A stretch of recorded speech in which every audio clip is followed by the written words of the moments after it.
Agora sim. Bom, boa tarde a todos. Em primeiro lugar, eu gostaria de agradecer essa oportunidade. Eu estive fora do Brasil por 15 anos e não existe melhor momento do que voltar e participar de um congresso como esse. Então é muito interessante pessoalmente para mim. O segundo ponto, ali já na parte pessoal, eu aplaudo o fato de que a educação, a discussão sobre educação veio antes de qualquer outra discussão sobre infraestrutura. Porque qualquer coisa que a gente fale a respeito de infraestrutura, melhorias numa região como a América Latina, nada pode ser feito sem educação. Então eu realmente aplaudo o fato de a gente ter tido a oportunidade na sessão que veio antes.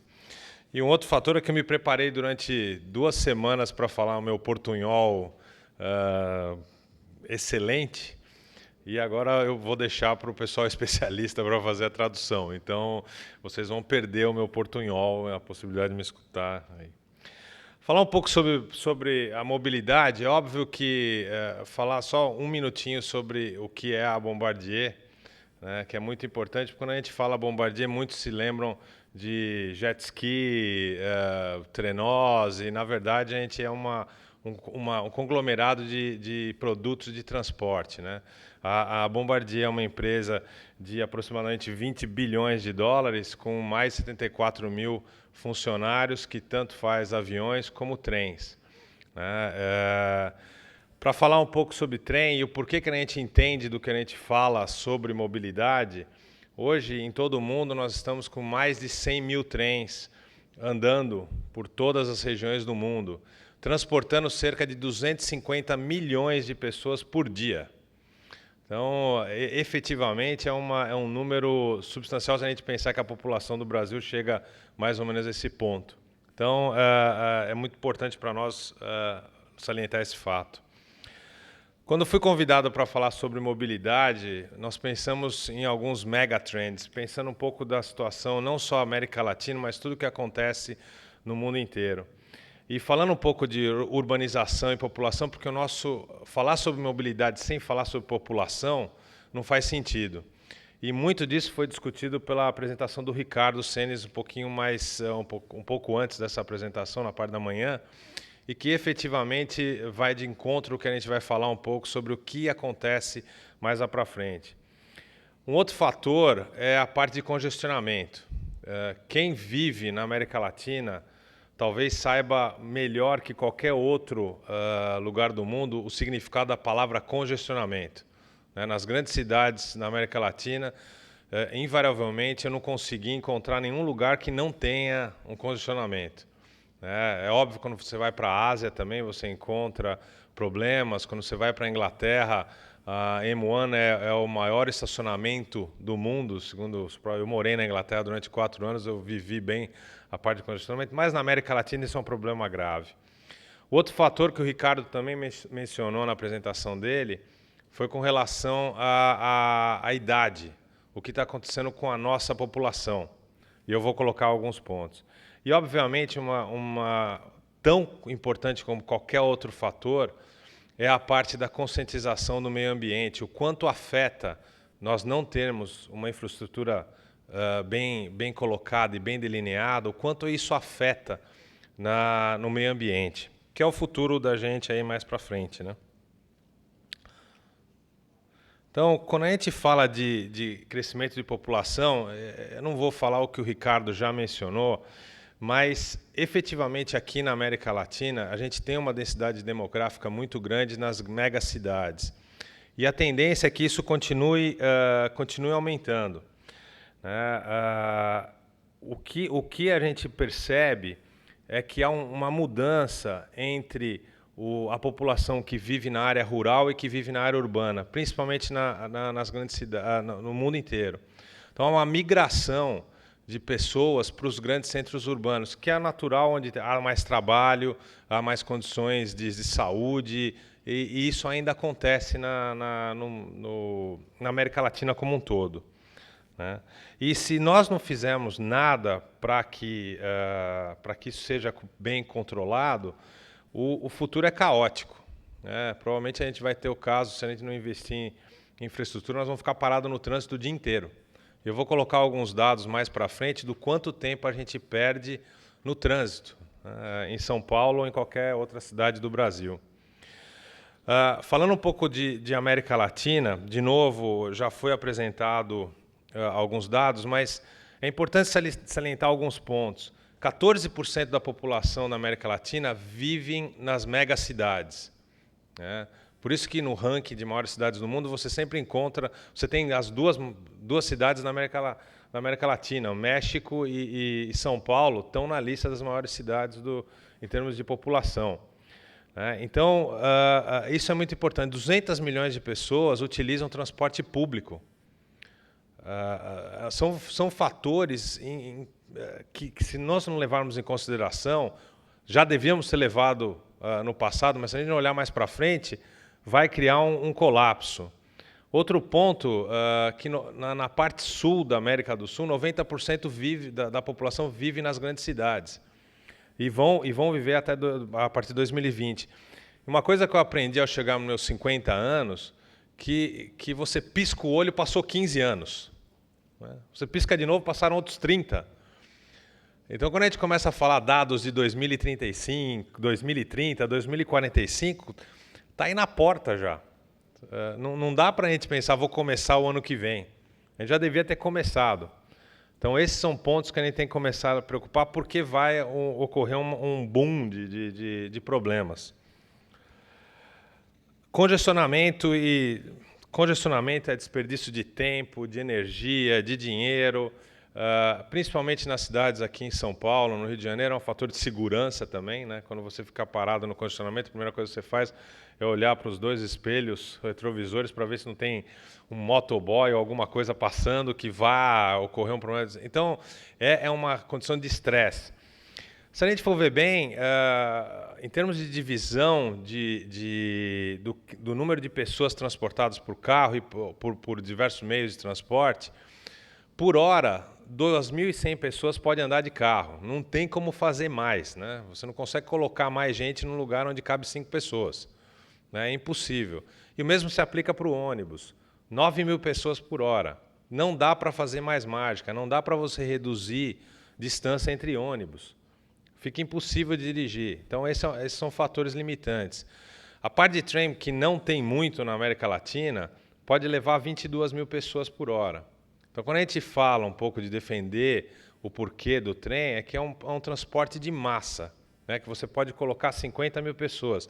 Existem estudos aqui no Brasil que, na verdade, a gente pode conseguir colocar 60.000 pessoas por hora em trem no Brasil. Talvez a gente é um pouco mais calor humano, a gente pode ficar um pouquinho mais perto um do outro, talvez seja a solução, o europeu gosta de distância, eu não sei. Mas o estudo no Brasil é balizado em 60.000 pessoas. Um dado que a gente fala de onde a gente vai procurar dinheiro, né? Onde a gente pode buscar mais dinheiro. Se a gente evitar esse trânsito, veja, um estudo feito, 4,4% do GDP do Brasil, a gente joga fora no trânsito. Hoje mesmo o Estado de São Paulo tem um artigo que fala que a média do brasileiro é de passar mais do que 100 minutos, mais do que 1 hora, desculpa, no trânsito. É a média do Brasil. A média de São Paulo, como vocês podem ver, 132 minutos por dia a gente passa no trânsito em São Paulo. Eu sei bem porque eu escolhi pessoalmente morar em Santos, então eu demoro 2 horas para chegar no escritório pela manhã e, se Deus quiser, eu demoro 3, 4 horas à noite. Eu levo a média um pouco maior aí nesse fator. Como é que a gente pode pensar num país que perde 2 horas por dia de falta de produtividade? Quando a gente fala de produtividade do nosso trabalhador, é um fator.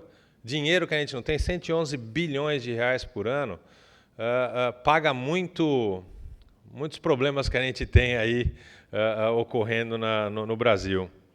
E vai aumentando, a gente não tem organização de espaço, não tem uma cidade planejada, então todos esses problemas levam aí a esse ponto. A parte do que o Ricardo mencionou, da parte de envelhecimento da população, né? A população está ficando mais velha, efetivamente, na América Latina. Existem estudos que a partir de 2030, em Cuba e no Chile, as pessoas com mais de 65 anos vão ser maior que as pessoas com 20 anos. Você precisa pensar em como você vai transportar essas pessoas também. Você não pode. São novos desafios. Em 2045, passa no Brasil e na Colômbia e no México, onde tem o maior número de pessoas, por sinal. Então, a gente começa a pensar, nós temos que pensar no futuro também. A mudança do critério demográfico que a gente tem na América Latina. Um fator que é um dos tópicos da discussão, quanto é a contribuição para eventos como Copa do Mundo, Olimpíadas, o nosso transporte. O ano passado, isso gerou 6,4 milhões de pessoas visitaram o Brasil por causa do evento da Copa do Mundo. Você pensar 6,4 milhões de pessoas durante um mês. Foi isso que a gente teve o maior número de visitas. O São Paulo tem uma média por ano, teve em 2014, 2,5 milhões de pessoas visitando. Se o trânsito já é caótico sem esse adicional, imagine você colocando mais 6,5 milhões de pessoas no trânsito. E a gente tem que servir essas pessoas bem, né? Normalmente eles não trazem os seus carros, né? Turistas não traz carro, ele vai utilizar o transporte que tem disponível. Então, isso é muito importante para a gente mencionar. Outro fator, quando a gente começa a pensar de Latinoamérica, hoje a América Latina é um fator importante no mundo inteiro, como a gente colocou em termos de PIB, 7,4% do GDP do mundo é na América Latina. 114 empresas globais são latino-americanas. Ou seja, nós somos parte dessa globalização. E o transporte ele é muito pequeno entre os nossos países. Basicamente, a gente se fala de avião. Não existem comunicações entre os países, né? Muito pouco. A gente pode mencionar no dedo o que isso vai estar acontecendo. Então, a gente tem que pensar um pouco nesse fator de crescimento. Na hora de crescer, só no Brasil, o ano passado, o fluxo de viagens de passageiros por avião aumentou 10% entre a América Latina e o Brasil. Se você pensa que a economia não estava tão boa em 2014 e em 2015, não, quando a economia voltar, o que vai acontecer? Né? Nossos aeroportos caóticos, nosso sistema de avião caótico. Então, tem que ficar preocupado com isso também. A parte de consciência no impacto no meio ambiente. Todos os países traçaram como meta a diminuição da emissão de CO2 no mundo inteiro. E nós temos que respeitar isso. Com o problema é que está aumentando. Né? No Brasil mesmo, a emissão de CO2 aumentou de 38% para 47% desde 1998 até 2014.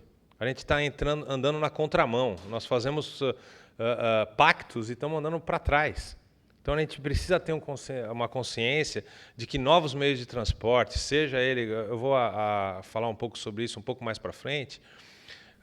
Independente do que a gente faça em termos de solução, nós temos que pensar em soluções elétricas, transporte de massa, tudo isso precisa ser agregado no que está acontecendo. Né? Para mencionar um pouco uma comparação entre Europa e Brasil, se você ver bem nesse gráfico, em termos de valor total de emissão de gás carbônico no Brasil, 88% vem das estradas. Né? Se você comparar com a Europa, 72% vem das estradas. 27% vem do que a gente chama de outros, mas, na verdade, esse outros aí é a parte marítima. Ou seja, tem também uma parte muito importante de utilização de vias fluviais. Em São Paulo, nós temos duas marginais, né? Tietê e Pinheiros, que não foi na minha vida ver um barco passando por lá. Né? Eu acho que não vai ser na minha vida ver um barco passando por lá transportando pessoas. Para ter uma ideia de outros fatores que tem que ser colocado. Esse é um estudo que eu, particularmente, quando quando eu tive acesso a esse estudo feito pela Universidade Federal de São Paulo, eles fizeram um estudo de 1 ano sem metrô em São Paulo. Vamos ver o que acontece 1 ano sem o metrô em São Paulo. Aumento de poluição de 75%.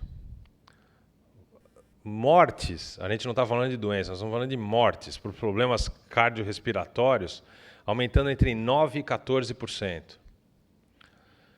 E o que o governo precisa investir em termos de saúde pública? 18 bilhões de dólares. Só para ver o caos que isso pode acontecer sem o transporte público de massa. Comparar, e aí vem uma pergunta discutindo que estratégia nós temos que tomar na América Latina. Devemos nós seguir o caminho dos Estados Unidos, grandes highways, muitos carros, transporte de massa seletivos em algumas cidades, ou a gente tem que ir para o que é feito na Ásia, o que é feito especialmente na China e o que é feito na Europa. Xangai, 570 quilômetros, e Xangai é só metrô. Se você pega a população e faz uma conta, Xangai tem mais de 20 milhões de habitantes, olha quanto em termos de quilometragem, quilômetros de metrô. São Paulo, para fazer a coisa ficar um pouquinho melhor, eu adicionei a linha da CPTM. Porque se eu colocasse só o metrô, são 78 quilômetros de linha. Para não falar que a coisa é só ruim, eu vou usar o exemplo do Chile. O Chile, Santiago, nós temos cerca de 6, 7 milhões de habitantes em Santiago. Olha a quantidade de quilômetros de metrô, 94. Quer dizer, nós temos bons exemplos dentro da América Latina. Podemos utilizar isso como referência. Hoje de manhã eu fiquei extremamente contente de escutar a apresentação do governador Pezão, mencionando que novas linhas de metrô, eu registrei, gravei, coloquei em ata, vou mandar para ele assinar, a gente vai no cartório, faz em 3 dias, para não perder isso do budget dos próximos anos. Mas é muito importante ver que a gente tem um longo caminho para seguir. Um longo caminho, e existem fatores que a gente pode copiar. O que a gente vê de transporte, independente de qual seja, foco em sustainability, e isso é muito importante, que a gente tenha baixo consumo de gás carbônico por assento, eco-friendly, né? Eliminação de barulho, né? É muito importante isso. Os sistemas, a gente chama de driverless, sem pessoas dirigindo, automatizado, a gente pensa um pouco de conectividade, tem vários exemplos na Europa hoje que tudo é conectado. E uma capacidade grande de você movimentar passageiros por hora. Esse é o foco que a gente tem que buscar. Quando a gente fala de América Latina, eu coloquei aqui baby steps. Nós estamos ainda... E o que mais me machuca é que a gente continua falando que o Brasil é o país do futuro, que a América Latina é o futuro. Nós precisamos parar de andar que nem engatinhar e começar a andar efetivamente. Hoje, na América Latina, fundamentalmente, o sistema de transporte de massa é baseado em BRTs, né, em ônibus, com efetividade, eficácia. Não estou dizendo que seja um caminho ruim. Mas a gente está expandindo essa rede muito pequeno em comparação com o que tem que ser feito. Alguns países já estão andando no caminho certo, mas para a gente listar os projetos em apenas uma mão, né, para todos os países que a gente tem na América Latina, é complicado. Então, por isso que eu digo que a gente está andando em steps muito, muito devagar. Se a gente pensar em tudo o que tem que ser feito em sistema de transporte, há espaço para tudo. Você tem que agrupar tudo, não existe uma solução única. Se você pensar em uma solução única, você vai entrar em gargalos. Você tem que compactar tudo, sejam ciclovias, sejam a parte de capacidade média de população, rodovias, ônibus, metrô, trens regionais, tudo isso precisa ser conectado, tem que ter um plano diretor. Em cada cidade deveríamos ter um plano diretor claro sobre o que fazer com a infraestrutura. Do mesmo jeito que a gente sentou e conversou um pouco sobre educação hoje, a mesma coisa tem que ser feita para a parte de infraestrutura. Eu duvido que em cada cidade, pelo menos do Brasil, há um plano diretor com relação ao investimento. Cada prefeito, cada governador que vai mudando, eles vão mudando o plano, né? Não passa de ser um plano, passa a ser um rabisco, né? O próximo apaga e vai discutir o que vai ser feito. Não pode ser dependente de política, né? Tem que haver uma continuidade. E, finalmente, o que eu vejo, o que nós vemos em termos de futuro? O futuro passa por mudanças de infraestrutura básica. Às vezes a gente tem que pensar em engatinhar primeiro para depois andar. É importante que a gente tenha mudanças de infraestrutura. Pensar em novas maneiras e novos sistemas de transporte. Não ficar batendo na mesma tecla, na mesma solução. Você precisa fazer como eu falei na apresentação anterior, na slide anterior, é uma solução conjunta. Não existe uma solução única. Tem que pensar em alguma coisa que seja rápida e confiável. Você pega os sistemas de transporte hoje, quebra um ônibus, quebra um carro em qualquer rodovia, é um caos para você dirigir em qualquer cidade na América Latina. Tem que pensar no meio ambiente e na tecnologia agregada a ele. O que a tecnologia vai influenciar? Tempo e segurança. Mais do que nunca, a segurança é um fator primordial para todos nós. E ser eficiente e tem que trazer conforto. Não adianta nada você colocar uma van cobrindo certo espaço aqui, colocando 50 pessoas num lugar que cabem 12. Então é muito importante ter conforto porque o cliente ele volta. Uma coisa que o William Vac falou, o cliente pode dar um impeachment na gente, né? Ele volta. Então é muito importante a gente pensar nisso. Muito obrigado pelo tempo e eu acabei exatamente on time. Muito obrigado.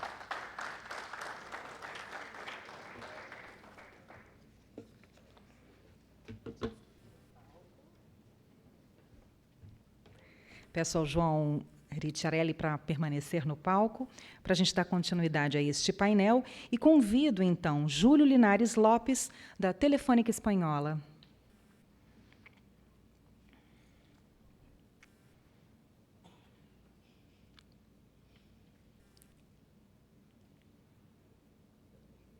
Convido também Márcio Almeida, do Centro de Operações do Rio. Não está. Wilson Brício, presidente da ZF, América do Sul. Carlos Represas, diretor corporativo de AMSCAP, do México. E como moderador, Carlos Alberto Montaner, editor publicista. Uma salva de palmas a todos os nossos painelistas.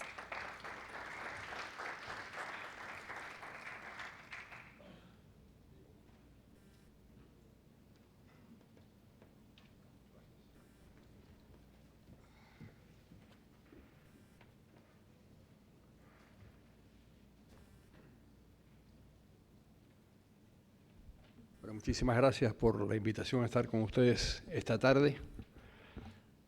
Mi nombre es Carlos Alberto Montaner, soy periodista y escritor, y aunque soy analista de CNN y de otros medios de prensa, debo advertir, porque es parte de mi compromiso con estas empresas, que yo estoy aquí a título personal y no en mi condición de colaborador de estas empresas. El tema de este panel de la 26ª Asamblea General de la CEAL es la movilidad. La movilidad y la conectividad son elementos claves para poder sobrevivir en un mundo tan competitivo como el que se asoma ante nosotros.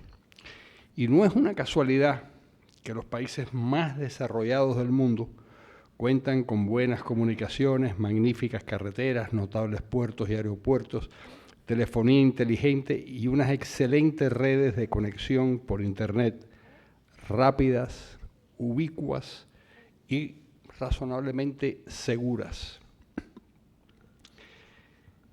Si todos estos elementos fueran degradándose, decaería la importancia relativa de estas naciones y se empobrecerían progresivamente.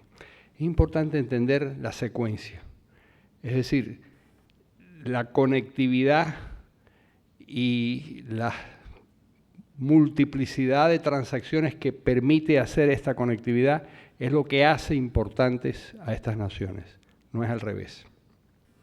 Si todos estos elementos fueran degradándose, ya he dicho, estos países se empobrecerían progresivamente. Las llamadas infraestructuras son un factor clave en el desarrollo.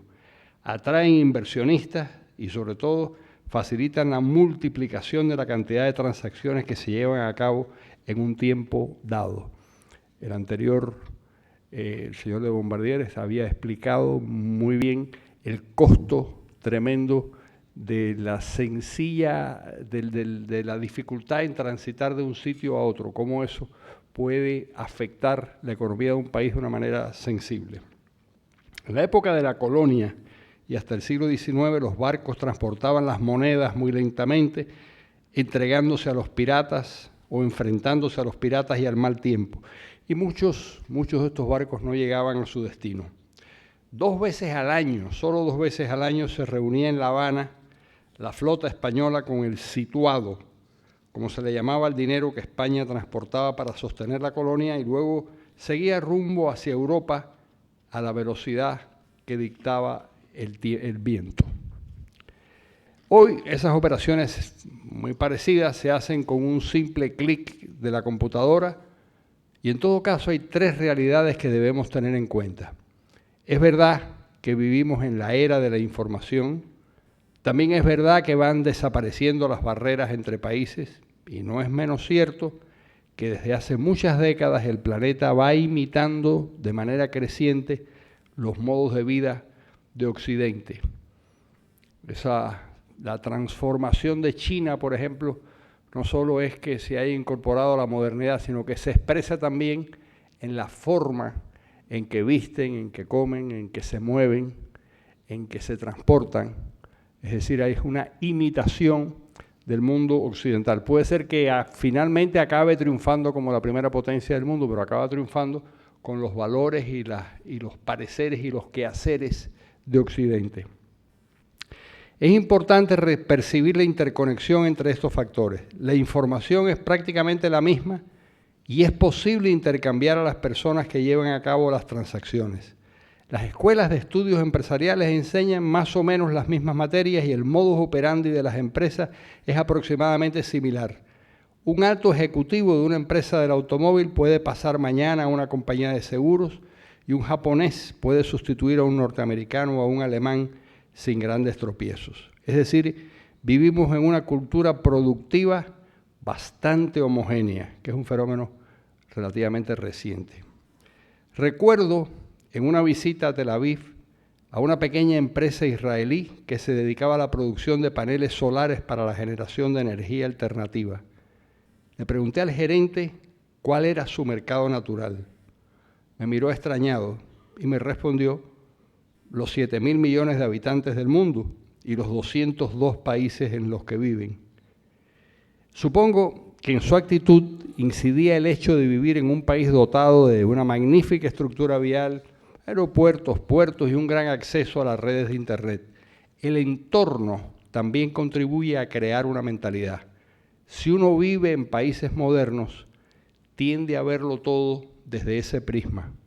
En algunos casos, como en los 28 países que conforman la Unión Europea, hay una voluntad política de derribar todos los obstáculos que impidan los intercambios totalmente libres entre estas naciones.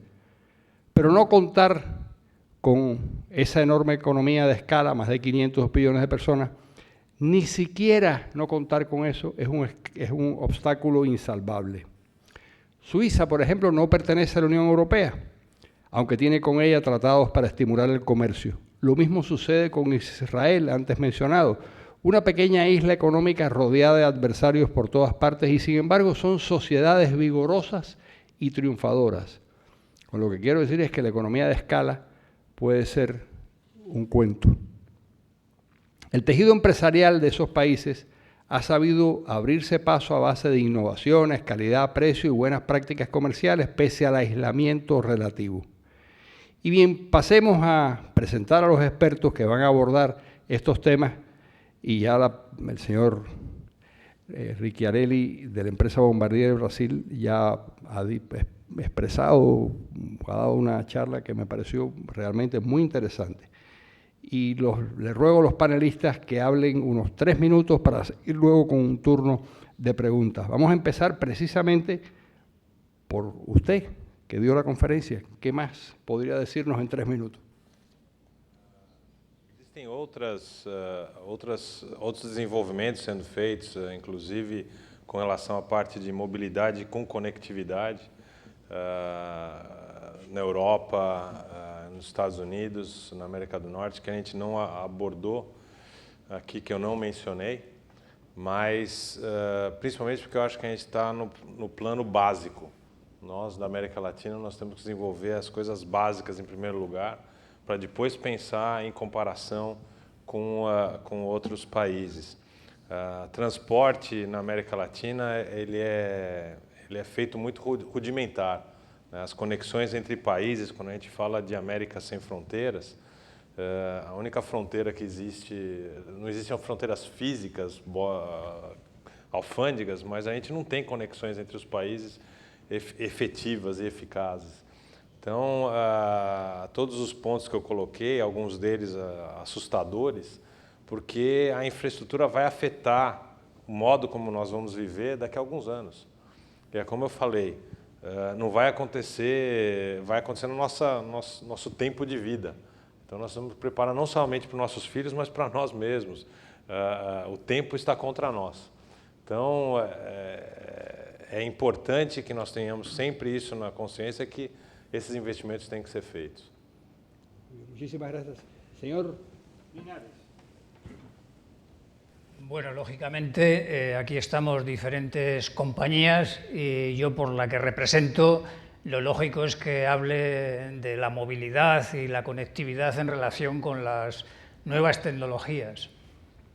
Las nuevas tecnologías, la verdad es que me ha llamado la atención, que han estado presentes en todas las charlas que hemos tenido durante el día de hoy, de una forma o de otra.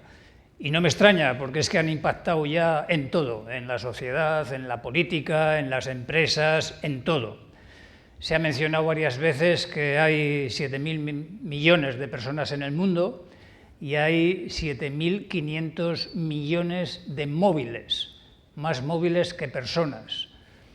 1/3 de la población mundial comparte todos los días información, música, noticias y vida social en las redes. 1/3 son internautas. Y por lo tanto las nuevas tecnologías han contribuido de una forma decidida a eliminar las fronteras. Y hay algo común entre Europa y Latinoamérica en lo que respecta a las nuevas tecnologías, y es que somos grandes consumidores, pero generamos pocas tecnologías. Es decir, comemos mucho, pero tenemos pocos cocineros en Internet. Y eso es inquietante, porque hay una región del mundo que está liderando el proceso tecnológico, y ese es Estados Unidos de América. Ese liderazgo tecnológico da mucho poder de mercado, porque hoy, ¿cuál es el idioma que se habla en Internet? No es el inglés. El idioma que se habla en Internet es Android y es iOS. Y esos idiomas se dominan en Estados Unidos y nos impactan absolutamente a todos. Yo diría que tanto los europeos como los latinoamericanos tenemos que espabilar en relación con las nuevas tecnologías, porque nos jugamos nuestra competitividad y nos jugamos el crecimiento. Y para espabilar, yo creo que hay que hacer 4 cosas. Primero, tener buenas infraestructuras de banda ancha. Segundo, más innovación, más emprendimiento, más startups. Tercero, talento, que está muy ligado al tema de educación que se ha hablado antes. Y cuarto, tratar de crear un mercado digital único regional, que es posible. Regional, dice. Bueno, yo tengo varias preguntas, pero las bajaré cuando terminemos el... Señor, por favor.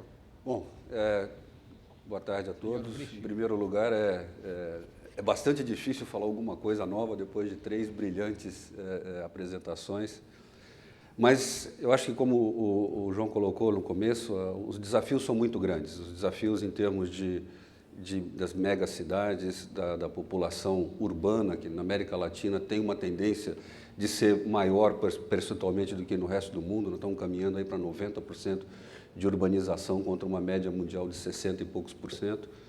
Isso realmente impõe desafios. Mas, por outro lado, eu acho que tanto a conectividade física, que é a mobilidade, quanto a digital, estão se desenvolvendo também numa velocidade muito grande e nós temos muitas chances de resolver esses problemas com a aplicação de várias tecnologias novas. Nós temos, no lado da energia, de emissões, um trabalho fantástico na questão da eletrificação da mobilidade, ou mesmo na hibridização da mobilidade, de maneira que a coisa se torne econômica, sistemas de redução de emissões. E, muito importante, é a questão, agora, são 2 conceitos que vêm no futuro, a questão do carro, do veículo sem condutor, que pode levar a uma, vamos dizer assim, uma customização maior, onde, através de um app, você chama um veículo que vem, te pega na porta de casa ou de onde você estiver, te leva para algum lugar e você nem precisa ser dono do veículo. Isso é um conceito que vai se tornar futuramente possível com a tecnologia, integrando tanto a conectividade física com a conectividade digital. Agora, por outro lado, os transportes de massa, que vão, com certeza, ser importantes em determinados corredores, vão ter suas aplicações. Então, eu acho que nós temos muita oportunidade de definir novos conceitos para o futuro, criar planos, como o João mesmo mencionou, planos que sejam seguidos independente de governos e independente de países. Para nós, por exemplo, já estava falando de ligações entre os países, nós já tivemos uma situação de ter que transportar, de pensar em transportar produtos para a Argentina por trem.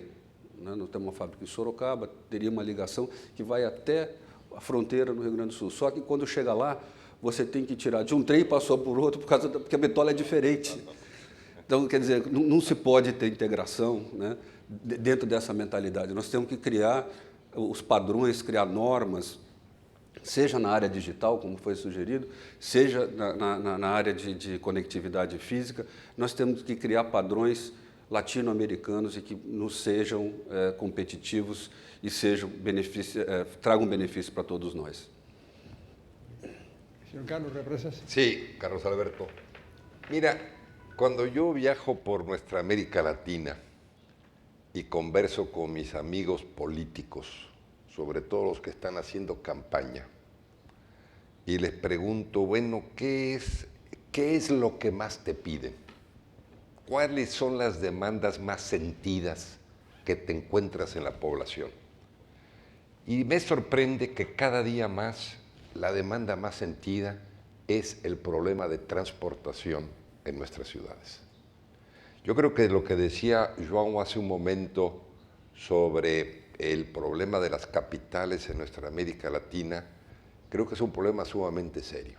En la Ciudad de México, la gente tarda 4 horas en promedio diarias para ir de su casa a su trabajo y regresar. El desgaste físico, pero además la pérdida de productividad y de competitividad que esto genera, simplemente no nos los podemos permitir ya en nuestros países. Entonces, yo creo que los dirigentes, obviamente gubernamentales, pero también del sector privado, tienen que tomar conciencia de la solución del transporte masivo de calidad que requieren nuestros países. Y tenemos un problema en América Latina por el hecho de que hemos estado mirando demasiado hacia los Estados Unidos y no hemos visto suficiente hacia Europa o más recientemente hacia China. Hoy en día cuando vas a China, pues jamás se te va a ocurrir tomar un avión para ir de Beijing a Shanghái. Tú te tomas el tren de 380 kilómetros por hora, que además te evitas el aeropuerto, te evitas el tránsito para llegar al aeropuerto a la hora de espera, etc. Y te subes en un tren de 380 kilómetros por hora, que está hecho en un joint venture donde Bombardier participa en China, y que te coloca en el centro de Shanghái. Si tú estás en Suiza, a la cual te referías hace un momento, no se te ocurre tomar un avión para ir a París.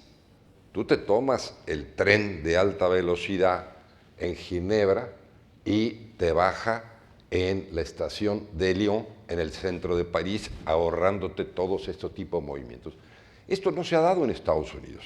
En Estados Unidos la cultura todavía del automóvil, la cultura del autobús, mucha gente te dice, bueno, esto es una cuestión de los lobbies de la industria automotriz, que a través de los años, pues lo que han buscado es la construcción de autopistas, de carreteras, el uso de vehículos, normalmente transportando una persona cada uno. Es una cultura totalmente diferente que nos ha influenciado enormemente en nuestra América Latina. Y que hoy en día yo creo que tenemos que dar el brinco a pasar a entender esta problemática del transporte, que además sea sustentable desde el punto de vista económico, desde el punto de vista de salud pública, y que requiere un entendimiento de este problema, una integración de las soluciones del transporte, que no es solamente uno, sino yo creo que Joan bien lo decía, hay que ver las diversas modalidades de transporte que tienen que ir de la mano. Yo creo que es uno de los problemas fundamentales que tenemos hoy en las grandes ciudades de América Latina.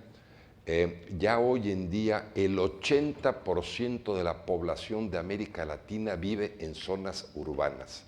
No hay ningún otro continente en el mundo donde la penetración de las zonas urbanas sea tan alta como es en América Latina. Y yo creo que esto impone todavía problema adicional a esta dimensión del transporte.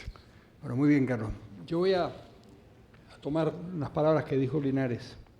Me parecieron muy importantes para abordar este tema desde el punto de vista cultural, porque hay, y la primera pregunta es sobre la conectividad cultural, las relaciones. Yo fui 30 años editor en España y sé que publicar un libro sobre Brasil era la muerte. Nadie estaba dispuesto a leerlo. Y sé que publicar un libro en Brasil sobre Perú es igualmente desastroso. Es decir, vivimos de espalda unos con otros. Los brasileros con relación a los latinoamericanos con relación a Brasil, los españoles y los portugueses con relación a América Latina, salvo contadas excepciones. Es decir, el fenómeno del aislamiento y los países de América Latina con relación a ellos mismos. Es decir, si hay algo que le interesa poco a un hondureño es la noticia de un uruguayo. Es una cosa que le parece muy remota. Es así como funciona. Por lo menos desde el punto de vista editorial yo podía constatarlo. Recuerdo un congreso en Londres de editores donde escuché una frase en inglés de un editor que decía, si quieres fracasar, publica un libro sobre América Latina. Quiere decir que ellos todavía tenían una mayor incomprensión sobre lo que era América Latina y un mayor desinterés. Entonces, mi pregunta es, ¿usted advierte que hay efectivamente una falta de conexión cultural y emocional entre los pueblos latinoamericanos y entre el pueblo brasilero y el mundo de Brasil y el mundo latinoamericano, o no? Así a usted. Em outras atividades, eu tive a oportunidade de trabalhar com toda a América Latina. Então, eu sou um daqueles que gosta de ir para Buenos Aires, se interessa. Então, particularmente, eu não tenho esse tipo de situação. Eu acho que a única coisa que realmente interessa quando a gente discute é a partir do futebol. O futebol realmente conecta as pessoas na América Latina, mas eu concordo 100% com o que você mencionou, que é difícil você ver, eu acho até pelo aspecto cultural, pelas raízes, né? Nós fomos colonizados de uma maneira distinta, né? O Brasil separado do restante da América Latina. Eu acho que isso criou essa fronteira virtual, essa barreira virtual que existe entre os países. Até pela própria, entre aspas, dominância econômica do Brasil com relação à América Latina. Hoje, se você for ver bem, em termos de desenvolvimento, em termos de infraestrutura, em termos de negócio, tudo que a gente fala de geração de negócios na América Latina, 50% é o Brasil, os outros 50% dividido entre outros países da América Latina.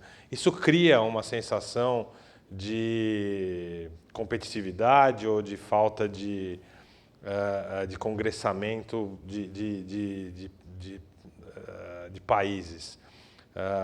Eu efetivamente não vejo, do mesmo jeito que você falou, uma unidade, uma América Latina. Eu acho que alguns negócios, sim, alguns segmentos de negócio, a gente vê pelas próprias empresas multinacionais, eu vejo que existem alguns ramos, alguns setores que efetivamente nós conversamos. Indústria de papel e celulose, por exemplo, mineração.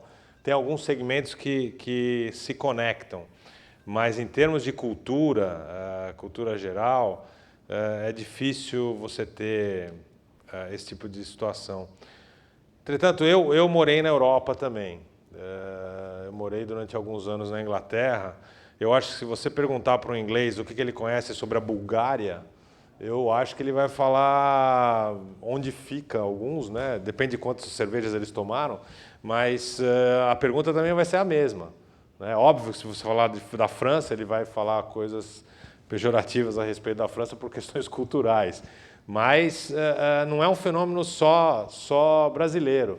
Se você vai para a Ásia, é a mesma coisa. Situações entre Malásia e Singapura, um conectado ao outro, se você perguntar, você vai receber o mesmo tipo de resposta. Os singapurenses foram expulsados de Malásia. Também tem esse fator. Mas, então, o fator cultural lá atrás, de 500 anos, 1000 anos, um século atrás, efetivamente cria esse tipo de situação.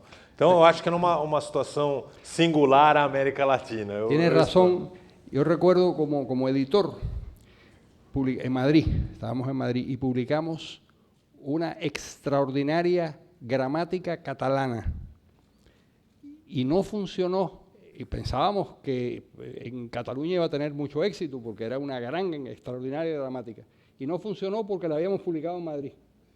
Entonces, ¿cómo era posible que unos madrileños, en este caso yo era un cubano que funcionaba como madrileño, cómo es posible que unos madrileños se atrevieran a publicar una gramática catalana? Vendimos 100 ejemplares, una cosa inconcebible. Señor Linares, usted dice, con razón, que Internet es el mundo de habla inglesa, es el mundo de Estados Unidos. La cosa va es mucho más profunda, es decir, nosotros en el mundo iberoamericano patentamos muy pocas cosas con relación a otros países.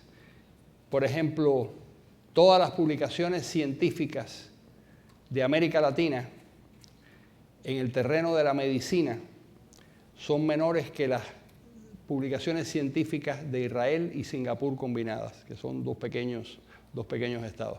Es decir, hay algo desde el punto de vista tecnológico refractario en nuestra cultura a lo que es tecnología, a lo que es ciencia, o es el resultado de una combinación de factores. Es un problema de mentalidad. ¿Cuál es el problema que usted ve en el asunto? Bueno, en primer lugar, si hoy publicase la gramática catalana, incluso desde Madrid, yo creo que tendría éxito. No sé, me fusilarían al amanecer. Yo creo que...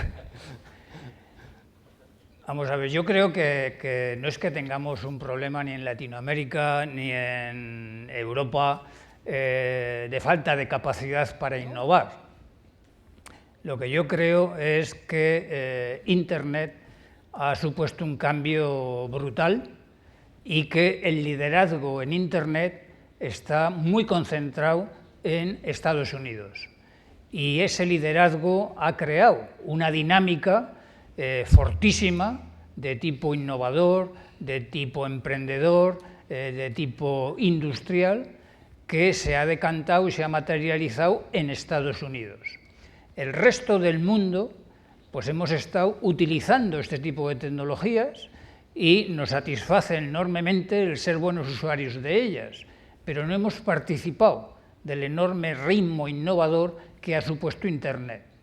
Y además, el no hacerlo está decantando a que el poder cada vez esté más localizado en Estados Unidos y el resto del mundo perdamos poder. Con lo cual, es muy importante reaccionar, es muy importante ser capaces de cortar este gap.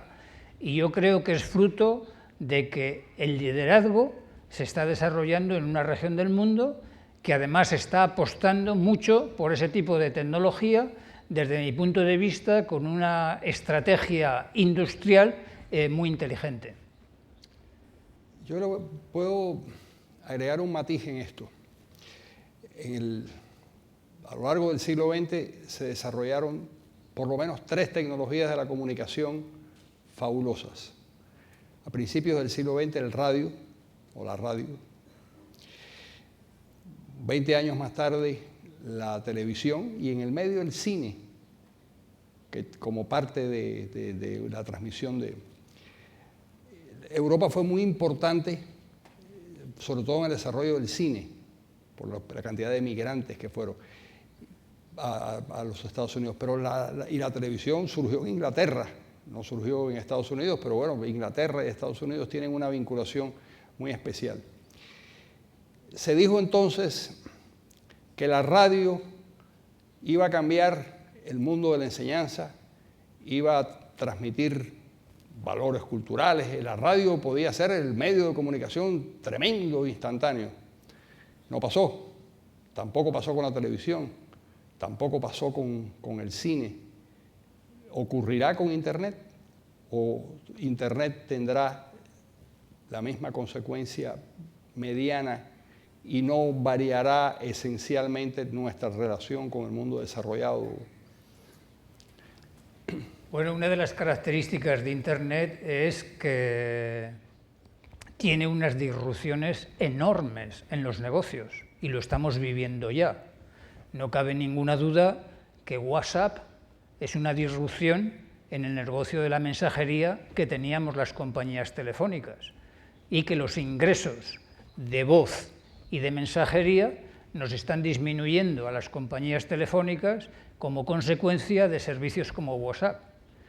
La industria de la música ha disminuido sus ingresos en 10 años a la mitad. Se ha visto completamente, radicalmente cambiada como consecuencia de Internet.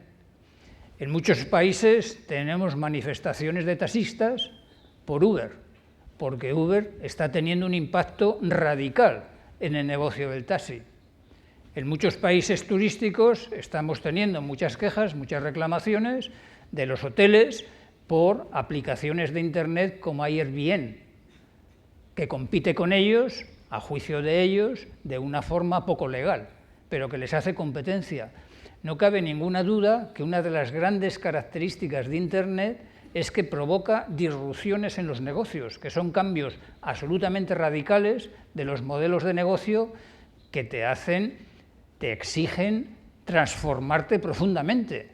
Y compañías grandes, esa es una exigencia, pues de verdad, muy dura, pero está ocurriendo ya. Las compañías de teléfono, como las conocemos, pueden sobrevivir al impacto de Internet. Internet no existiría sin las compañías de teléfonos, como dices, Carlos. Ajá. Porque para que Internet ocurra... Tiene que ir por las líneas de... Exacto. Tiene que haber la famosa conectividad. Y esa conectividad son infraestructuras, en este caso de telecomunicaciones, que son absolutamente imprescindibles para que Internet exista. Por lo tanto, yo no tengo duda de la supervivencia de esas compañías. La duda está en cómo se traslada el valor de unas compañías a otras y quién es el que mejor se sitúa para captar el valor y para captar al cliente dentro de este mundo global que Internet le hace, por encima de todo, muy dinámico, con una enorme innovación y con dos impactos terribles a efectos de lo que estamos hablando. En Internet no hay ni fronteras ni tiempo, todo es inmediato. Y sí, hay un problema de abaratamiento de los costos también, de una forma tremenda. Señor Bricio, Estados Unidos y Europa vieron a Brasil en un momento dado como la posibilidad de un liderazgo continental muy importante, capaz de sustituir a los Estados Unidos y capaz de sustituir, por supuesto, a Europa, que tenía mucho menos peso. ¿Cómo ve usted esas circunstâncias actualmente? Olha, eu acho que se falar em liderança na América do Sul, talvez não seja o termo apropriado. Nós temos que pensar mais em cooperação, porque essa discussão de liderança ela vai gerar sempre esse tipo de competição que nos afastou no passado, né? Que nos afasta desde raízes. Eu, por exemplo, eu tenho muita vergonha de não chegar aqui e falar espanhol. Eu falo inglês, falo alemão, mas eu não falo espanhol direito. Já aprendi na prática, só que o meu portunhol provavelmente vai ser pior de entender do que o meu português. Mas se entende perfeitamente. Eu espero que se me entenda a mim também, não? Sim, entendo. Então, eu acho que não cabe essa discussão de liderança. Talvez até os Estados Unidos ou a própria Europa, de uma certa forma, instiguem essa vamos dizer assim, essa discussão para dividir, né? Porque é mais fácil conquistar depois que você divide. Eu acho que nós tínhamos que ficar longe disso. Eu acho que nós tínhamos que pensar mais em como é que nós podemos cooperar. Eu acho que as novas gerações já se veem de forma diferente. Eu, quando criança, nunca pensei que podia ser muito bacana ir à Argentina, ir ao Chile, ir à Colômbia. A gente sempre olhava para ir para os Estados Unidos, para ir para a Europa. E hoje, as novas gerações pensam totalmente diferentes, porque tem colegas através do Facebook, tem colegas através do WhatsApp, de uma série de conexões, e se visitam. É uma outra mentalidade. Eu acho que nós temos que ajudar essa mentalidade e trabalhar num processo de cooperação e não de competição. A competição boa, sim, competição nos negócios, das melhores ideias, mas não naquela competição ruim, aquela competição que cria barreiras, que cria, como se diz assim, preconceitos. Eu acho que nós não podemos nos deixar levar por isso. Nós temos que olhar para nós e olhar o tamanho disso, todo o potencial que nós temos e todas as ferramentas que nós temos para desenvolver esse continente, né, que é a América Latina, para poder criar um papel, e aí sim, como bloco, porque eu acho que no futuro vão ser os blocos que vão mandar. Um país sozinho não vai liderar nada. Eu acho que são os blocos econômicos que vão mandar, e nós temos que estar fortes para poder negociar com esses outros blocos econômicos, mas forte como a América Latina, e não como o Brasil, ou como a Argentina, ou como o Chile, Colômbia, que seja. Okay, gracias. Carlos, hablabas de las dificultades del transporte en México. Es verdad que atravesar Ciudad México de norte a sur es 3 horas, si uno tiene suerte, porque puede ser que no salga de ahí Pero Tokio es igual. Tiene tantos millones de habitantes como México. Demoran los japoneses en llegar al trabajo tanto como los... ¿No? Oye, No. Háblame de eso. No, sin duda, mira, si tú ves las grandes capitales, en donde el problema de tránsito es un problema generalizado, pero si ves los tiempos que se invierten en el desplazamiento de las personas, no cabe la menor duda que en nuestras capitales de América Latina es donde estamos peor ubicados.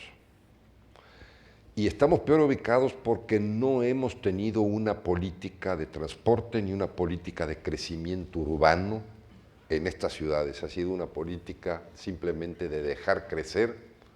Han desbordado su propio crecimiento, creando todos los problemas recurrentes de esta situación.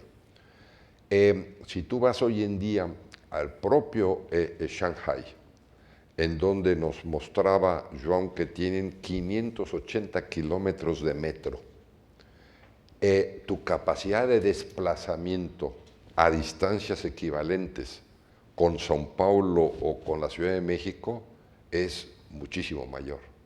Si tú ves el tipo de transporte que existe para ir del centro de la ciudad de Shanghai o del centro de la ciudad de Beijing al aeropuerto y lo comparas con nuestra situación en São Paulo o en México para ir del centro de la ciudad al aeropuerto, pues te das de cuenta de que no se ha hecho un trabajo profesional en nuestros países en esta materia del transporte, esta combinación de las diferentes modalidades de transporte.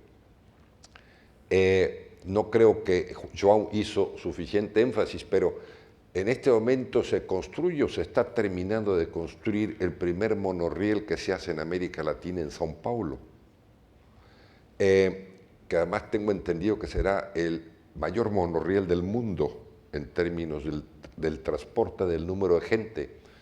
Pero yo creo que eso muestra un paso muy importante frente a otros lugares donde se han construido menores monorrieles, pero no basta tener esto, necesitamos una estrategia integrada de transporte. Y no hemos sido muy buenos en América Latina a ver soluciones integradas a nuestros diversos problemas. Muy bien. Sí. Esse é talvez um dos maiores problemas que nós tenhamos, porque existem até investimentos na área de mobilidade. Apesar de que até o programa previsto pelo governo só foi realizado no Brasil em 3% do que se esperava fazer, mas o grande problema é que se faz uma obra para ligar A a B, por exemplo, o próprio monorail, mas e como é que se distribui? Como é que se chega em A e como é que se distribui depois o fluxo de pessoas em B? Então, são obras pontuais que realmente não trazem integração e dificultam até, às vezes, ou pelo menos não atendem totalmente a necessidade de deslocamento. Já o Rio de Janeiro é uma cidade muito interessante, está se preparando para a Olimpíada e está fazendo um trabalho muito interessante com uma das melhores integrações que nós temos no Brasil. Eu não sei falar de outros países, eu sei que na Colômbia temos soluções muito boas, sei que no Chile temos soluções muito boas, mas o Rio está fazendo agora um trabalho com vários modais que a expectativa é que esteja pronto para as Olimpíadas, que talvez seja um exemplo de como a gente pode pensar, de como a gente pode se planejar para o futuro. Y Brasil. Comentário, só para alinhar. Existem conexões. Em São Paulo foi feito isso, Wilson. Na verdade, o metrô de underground ele conecta em estações é um estudo modal. O grande problema é a execução. Aí que foi o fator, mas ele é pensado dessa maneira em termos de integração, não ao nível que tem aqui no Rio de Janeiro, isso com certeza, não ao nível que está sendo estudado em cidades como Curitiba, ou até mesmo Medellín, na Colômbia. Infelizmente, nós não estamos lá, mas ele foi pensado de uma maneira desse jeito. O único problema é que, no Brasil, esses estudos têm que ser feitos, aprovados, elaborados, executados em 4 anos, ou até 8, porque aí entra um novo governo e a ideia muda. Né? Aí que não há conexão. A para B não é mais importante, é virar C para D. Isso, exatamente. Depende de condições não gerais de temperatura e pressão, como dizíamos. Por curiosidad personal, una ciudad como Brasilia, que es una ciudad diseñada, moderna, ¿resolvió el problema del transporte? ¿Solucionó el problema? Não há problema de transporte? Um comentário. Aí é claro, você tenta ir em Brasília visitar uma embaixada. Se você não for de táxi, você não chega. Só para ter um comentário. E você tem que deixar o táxi esperando você, porque se ele for embora, você não tem condição de voltar para onde você veio. Então, é um exemplo. Na cidade, em Brasília, no centro, efetivamente tem um sistema de transporte. Mas você já começa a notar, você nota em Brasília congestionamento. 5 horas da tarde na esplanada dos ministérios você não consegue sair. Então o planejamento, Oscar Niemeyer deve estar virando, mas efetivamente não, ele não pensou no boom da coisa. Mas, no lo pensó. Yo recuerdo hace 25 años haber escrito una crónica cuando el tamaño de la economía china era del mismo tamaño de la economía de Brasil. Sí. Hace 25 años más o menos. Llevo muchos años escribiendo. ¿Qué pasó? Los chinos hicieron las cosas muy bien, los brasileños no la hicieron bien. ¿Qué fue lo que pasó? ¿Por qué Brasil no pudo dar ese salto adelante en el tema de las comunicaciones, de la conectividad y el desarrollo en general? Bom, o mercado potencial de 1 bilhão de pessoas faz uma diferença brutal, né? Se você vai ver, o mercado interno chinês, ele é absurdo, ele é absurdamente grande. Mas eu acho que esse crescimento, eu tive a oportunidade de visitar a China, tem um preço a se pagar também. Eu não vejo do mesma conscientização dos aspectos da parte de seres humanos, de condições efetivas, eficazes, de dar trabalho e condição para as pessoas, foi levado em consideração. Eu estive na China várias vezes e eu realmente me assustei várias vezes em condições precárias de trabalho, que no Brasil ou em qualquer país da América Latina é inaceitável, né? Então, tudo isso tem um preço.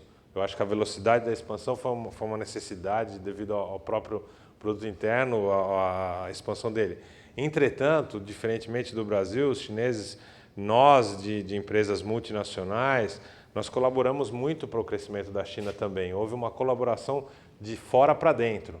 Ou seja, se você quisesse entrar na China, é um sistema de negociação completamente diferente, são joint ventures, e além do que você tem que treiná-los para eles poderem utilizar. Então houve um investimento de fora para dentro. O que eu não sinto que aconteceu a mesma coisa no Brasil de uma maneira organizada, né? Mas eu acho que tem um preço a se pagar por todo esse crescimento tão rápido e com resultados questionáveis. Sí, una sola observación. Antes del desarrollo de China, seguía teniendo el mismo mercado interno. Eran 1.200 millones de personas. Y era uno de los países más pobres del mundo. Es decir, la economía de escala funciona si el sistema funciona. Sí. De lo contrario, la India es otro caso parecido. Le voy a hacer una pregunta, señor Linares. España, que es un mosaico muy interesante, yo contaba que viví 40 años en Madrid. Cuando yo siento nostalgia es por España, no es por Cuba. Viví 40 años en España. ¿Cuál de las regiones de España usted nota que tiene mayor vinculación con la modernidad, con el desarrollo de softwares, con el mundo de la conectividad? ¿Qué parte de España, o es toda España? No, probablemente las dos regiones que más destacan desde el punto de vista de la modernidad, hablando sobre todo de nuevas tecnologías, yo creo que sería Cataluña y Madrid. Y Madrid. Es decir, no el País Vasco tampoco. El País Vasco también está cerca, pero probablemente las que tienen más inquietud por el desarrollo de este tipo de nuevas tecnologías sean estas dos. Sí. Me hacen una pregunta. Me dicen, ¿podemos tratar el tema del consumo colaborativo y el impacto en hábitos de movilidad, el paso del tener a acceder y además la introducción de carros o vehículos autónomos? Un poco complicada la pregunta, pero ¿quién quiere contestarla? No, yo creo que los carros autónomos están mucho más en el ámbito de la conectividad. Pues muy bien. Le repito la pregunta. A mí. No, yo creo que O Wilson, por isso que levantou carros bueno, autônomos. Pode repetir, Perfecto. pode repetir a pergunta. Eu estava lendo aqui outra pergunta, não prestei atenção. dice, podemos tratar el tema del consumo colaborativo, un colaborador debe ser, y el impacto en hábitos de movilidad, el paso del tener a acceder y además la introducción de carros o vehículos autónomos. Bueno, yo creo que Vehículos antes, autónomos es que con... antes lo has comentado tú, Sí, sí. pero yo creo que es un tema importante. El 90 y tantos % de la vida de un coche está aparcado. Si se consigue desarrollar coches sin conductor, tal como en este momento están investigando muchas compañías, y como muchas compañías ya han puesto en marcha, y como existen ya coches que aparcan solos, eso sería un cambio industrial brutal desde todos los puntos de vista. No tendría sentido tener un coche en propiedad, se podría compartir de una forma sencilla, no se necesitaría tanto aparcamiento, no se necesitarían tantos conductores, sería un cambio absolutamente brutal y revolucionario. Y podría ocurrir, desde el punto de vista tecnológico, el producto se está experimentando. Otra cosa luego es que se tenga la habilidad para que sea un producto seguro y que no cree más dificultades de las que resuelve. También he visto en algunas ciudades automóviles que se alquilan por un rato y bicicletas, ¿no? Como medios de comunicação e se Esse entrega. conceito já existe, é o car sharing, assim como tem o bicycle sharing, isso já existe. Mas o que se trabalha hoje em dia como uma visão para 2030 é que realmente até as próprias montadoras de veículo, o veículo vai passar a ser, obviamente que vai ter agora uma grande disputa pela eletrificação veicular, isso ainda vai gerar uma certa diferenciação entre os veículos, mas em algum momento o veículo vai passar a ser commodity. Até que ele vai ter que seguir determinadas normas e, na medida em que se conseguir a condução autônoma, vai ficar provavelmente proibitivo se fazer um seguro de um carro que não tenha condução autônoma. Porque entende-se que a máquina vai errar muito menos, vai colocar muito menos a vida em risco, o bem em risco, do que um condutor humano. Então, se alguém quiser no futuro dirigir um carro, quando for fazer o seguro, ele vai ter que pagar um valor muito mais alto de seguro, talvez se torne até proibitivo. E já se trabalha com a hipótese das montadoras hoje se transformarem em provedoras de soluções justamente para essa interface entre o sistema de transporte e o usuário, e não mais com foco na fabricação do veículo. Isso já é vamos dizer assim, um dos cenários considerados como muito prováveis no futuro. Aliado ao fato de que as novas gerações, através de pesquisas, nós temos aí pessoas a partir dos 15 anos até 20 anos de idade, elas não têm mais a menor vontade de ter um veículo. Elas querem ser transportadas. E, se possível, enquanto estiver transportado, se eu puder continuar no Facebook ou fazer meus e-mails e tudo, está ótimo. Aquela coisa que as gerações mais antigas tinham de ter o veículo como status, isso acabou. Isso está acabando para as gerações novas. Nós ainda temos isso, ainda convivemos com isso. Mas as novas gerações não querem mais, não tem mais essa ligação com a posse de um veículo. Eles querem ser transportados. E aí nós vamos ter que ter mais um fator nesse modal, que vai ser, nós vamos ter o BRT, vamos ter os feeders, nós vamos ter os monotrilhos, VLTs e metrô, tudo isso misturado, e mais a customização para determinados tipos de rotas. Isso vai tudo ser uma competição no futuro entre sistemas, mas do jeito que a coisa vai, eu acredito que o carro o carro autônomo ele é inevitável e vai mudar completamente a indústria automobilística. Hay una pregunta ¿se quería hacer? Justamente, gracias por esta presentación. Justamente yo era el que decía que me parecía que este era un tema importante a tratar, porque la verdad es que no es una posibilidad, ¿no? Recién un poco un comentario a lo que recién decía Julio. No es una posibilidad, sino más bien algo inevitable, ¿no? Ya vemos que los carros autónomos son más seguros que los que manejan los hombres. Sí. Ya son una realidad. O sea, se está construyendo una ciudad en New México para probar los carros y para poder incluso trabajar sobre las regulaciones que habría que considerar. O sea, no pregunta va hacia cómo ven ustedes que les impacta esto, considerando que la conversación que tendríamos de aquí a 20 años sobre el presente de la movilidad, si seguimos este camino, sería totalmente distinto, ¿no? Lo único que le digo es que ojalá que yo pueda estar en esa conversación dentro de Exacto. Não, mas isso já é, assim, a maioria dos cenários que se coloca hoje em dia, isso já, todo mundo já trabalha para isso. A empresa que eu trabalho acabou de fazer uma aquisição, justamente a ZF, é uma empresa que faturava 18 bilhões de euros até há pouco. Fizemos uma aquisição de uma empresa americana de 13 bilhões de euros, somos a terceira maior do mundo agora, justamente para investir nessa tecnologia. Para você ter uma ideia de como as coisas são rápidas, nós juntamos os engenheiros da ZF e os engenheiros da ZF-TRW em abril desse ano. E agora, em setembro, nós apresentamos no IAA, na Alemanha, já um veículo, já foi todo concebido, foi montado, um veículo protótipo que você desce do carro, aperta o botão e ele estaciona sozinho. Nem você não precisa estar dentro do carro para isso. Isso já é, você tem uma ideia da velocidade que isso acontece. Foram meses, não foram anos. Obviamente que esse veículo ainda não pode ir para a rua, porque ele precisaria de homologações e tudo, mas você já consegue uma solução tecnológica em 6 meses para uma situação dessa. E um veículo que precisa de 60 centímetros de espaço numa vaga, porque ele tem as rodas da frente, elas viram 75 graus.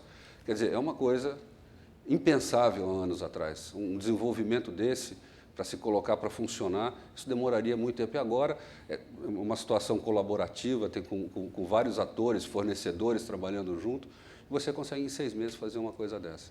Então, o carro autônomo, ele é a realidade, vai mudar a indústria. Nós vamos precisar de menos carros na rua, o car sharing vem também, porque não tem fisicamente como você aumentar espaço no sentido de abrigar tantos carros e deixar tanta coisa, tanto capital parado durante horas do dia, quando você pode fazer uma solução muito mais eficiente, até do ponto de vista ecológico. Voy a hacer una pregunta, señor Linares. Leí un ensayo de divulgación científica sobre el impacto de Internet en el cerebro de los jóvenes. Cómo los 140 caracteres de Twitter, cómo los soundbites que en televisión que se habla en soundbites, cómo la estructura pequeña de la sintaxis está afectando la fisionomía del cerebro. Es decir, no es el aprendizaje, es que ya hay una consecuencia fisiológica. Yo no sé si eso se confirmará o no en el futuro, pero si eso es verdad, y las verdades científicas, todo depende de qué lea uno, eso quiere decir que las consecuencias van a ser mucho más dramáticas todavía, porque si hay una modificación del cerebro de las personas como consecuencia de esa manera de aprender, eso puede cambiar la historia de la especie. Yo creo que necesariamente el cerebro y la persona y la sociedad está transformándose y está cambiando como consecuencia de las nuevas tecnologías. Es una adaptación por la que pasamos todos, en mayor o menor medida. Cuando uno compara un adulto con un niño y su comportamiento ante las nuevas tecnologías es espectacular.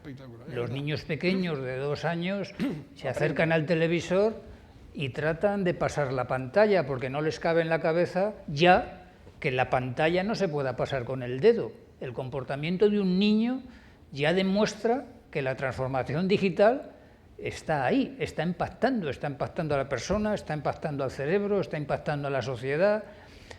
Y lo importante de las nuevas tecnologías y de la situación de las regiones ante las nuevas tecnologías no es tanto lo que ya vemos hoy, sino lo que va a ocurrir hacia el futuro.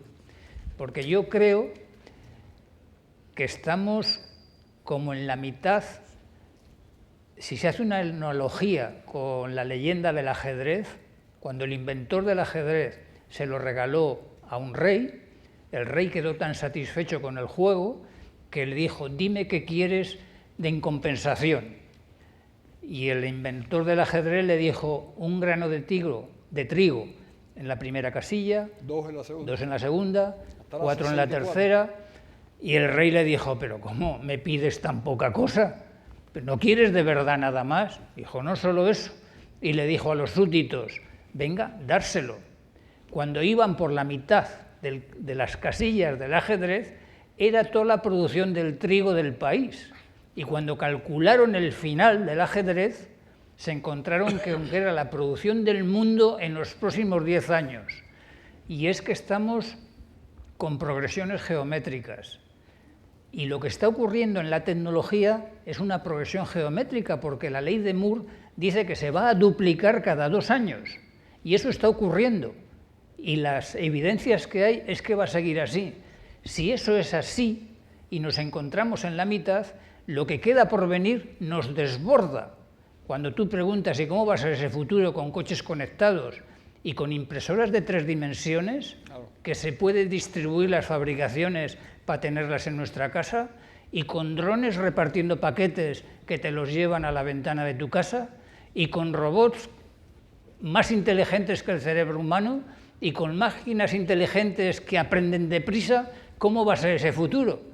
Pues va a ser un futuro que en este momento no somos capaces ni de imaginar, pero para el que tenemos que prepararnos y que tenemos que ser muy flexibles para adaptarnos a él y sacar el máximo beneficio posible. Esto va a afectar incluso a la política.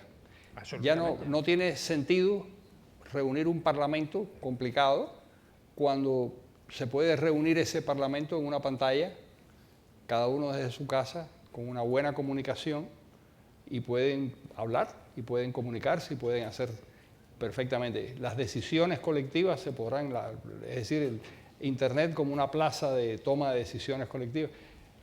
Ahora mismo, posiblemente los cambios en Guatemala hayan sido la consecuencia de la actuación de 25 páginas en Facebook. 25 páginas en Facebook que convocaron a la gente a las calles, que divulgaron y diseminaron información sobre la corrupción y provocaron el colapso de un gobierno. Quiere decir que sí, que va a tener influencia a todos los niveles. Así que dentro de 20 años, cuando hagamos la reunión, vendremos todos en nuestros autos que nos traerán, por supuesto sin chofer, y vendremos a hablar de todas estas cosas. Bueno, muchísimas gracias. Muchas gracias. ¿Algo más, por favor? Sí. Só queria colocar aqui que foi o senhor Henrique Peñalosa, ex-prefeito de Bogotá, mandou aqui um bilhete que realmente acho que exprime bastante coisa. É uma cidade avançada, não é aquela onde os pobres andam de carro, mas sim aquela onde os ricos andam de transporte público. Eu acho que isso tem que ser muito bem colocado, acho que isso tem que ser realmente o nosso objetivo, e aí eu acho que a América Latina pode cooperar muito para que o nosso transporte público venha a preencher as necessidades e não obrigue tanta customização que é o veículo próprio como nós temos hoje. Muchísimas gracias, un aplauso para... Muchas gracias.